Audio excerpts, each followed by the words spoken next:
राज्य शासनाने जाहीर केलेल्या नव्या शेतकरी कर्जमुक्ती योजनेची घोषणा होऊन काही आठवडे उलटलेत.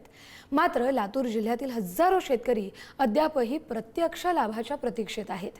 योजनेतील अटी, निकष आणि सुरू असलेल्या पडताळणी प्रक्रियेमुळे शेतकऱ्यांमध्ये संभ्रमाचं वातावरण आहे. पावसामुळे पेरण्या लांबल्यात. आर्थिक संकटाचा सामना करणाऱ्या शेतकऱ्यांना कर्जमाफीचा लाभ नेमका कधी मिळणार, हा प्रश्न आता अधिक तीव्र झालाय. पाहूयात. राज्य शासनाने जाहीर केलेल्या नव्या शेतकरी कर्जमुक्ती योजनेकडे लातूर जिल्ह्यातील हजारो शेतकऱ्यांचे लक्ष लागले आहे. योजनेची घोषणा होऊन 2 ते 3 आठवडे उलटले असले तरी अद्याप पात्र शेतकऱ्यांच्या खात्यात कोणताही लाभ जमा झालेला नाही. लातूर जिल्हा मध्यवर्ती सहकारी बँकेकडे कर्जदार असलेल्या तब्बल 45,461 शेतकऱ्यांना या योजनेचा लाभ मिळण्याची शक्यता आहे. मात्र पात्रतेसाठी निश्चित करण्यात आलेल्या अटी आणि निकषांमुळे अनेक शेतकरी संभ्रमात आहेत. आपण या योजनेत पात्र आहोत की नाही याबाबतही अनेकांना स्पष्टता नाही. कुठे बी जावा, आमच्या नशिबाला तारीख पे तारीख आहे. काहीही जरी काम असलं तर तारीख. आता कर्ज माफ होईल म्हणून आम्ही वाट बघत बसला. नेमकं अडचण आमची अशी झाली आहे, जर पाऊस पडला असता आणि पेरणी झाली असती तर किमान आम्हाला सावकारांतर कर्ज दिलं असतं. पण ती माफ होणार आहे म्हणून आम्ही काही केलं नाही. त्याच्यामुळे बँकेचं नवीन कर्ज आम्हाला मिळणार. आता लेकराचे ऍडमिशन आहेत, तसं आम्हाला नुसतं ह्यानी तारखे देतात आणि आम्ही ह्यानी सांगितलेलं का ऑनलाईन करा म्हणलं, पैसे येतात म्हणून आम्ही 10 वेळेस ऑनलाईन करतो. पण ते ऑनलाईन केलेला सुद्धा काही उपयोग होत नाही आम्हाला. कितीदा ऑनलाईन करायचं. दरम्यान लाभार्थी शेतकऱ्यांची खाती, कर्ज नोंदी आणि संबंधित माहितीची पडताळणी प्रक्रिया सध्या सुरू आहे.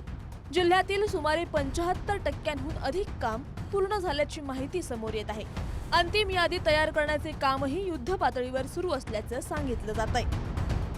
सरकारनं कर्जमाफी जाहीर केली आहे, पण त्या कर्जमाफीत चालू बाकीदाराला नियमित कर्जफेड करणाऱ्याला 50,000 प्रोत्साहनपर अनुदान जाहीर केले.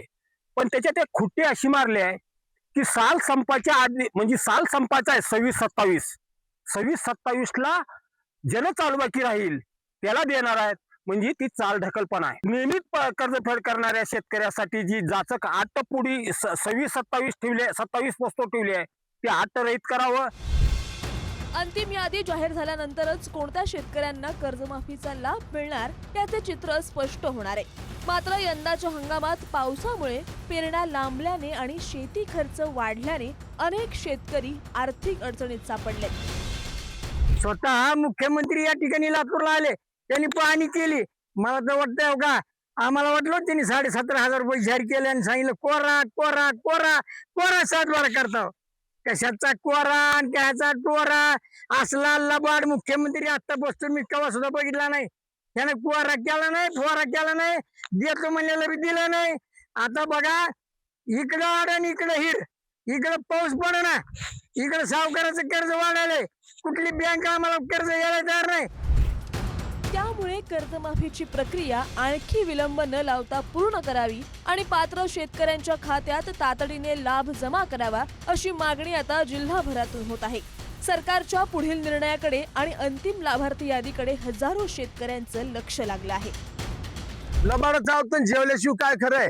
कसल्याही आता ह्याच्यात आणखीन त्यांच्या अटी कशा आहेत, ते सतत 2 वर्ष चालू बाकी असली पाहिजे, सतत 3 वर्ष चालू बाकी असली पाहिजे.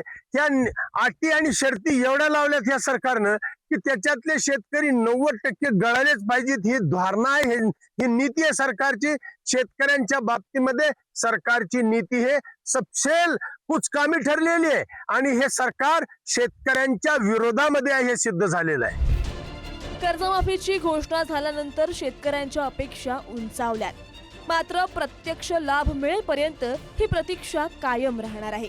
पडताळणी प्रक्रिया पूर्ण होऊन अंतिम यादी जाहीर झाल्यानंतरच शेतकऱ्यांच्या प्रश्नांना उत्तर मिळणार आहे.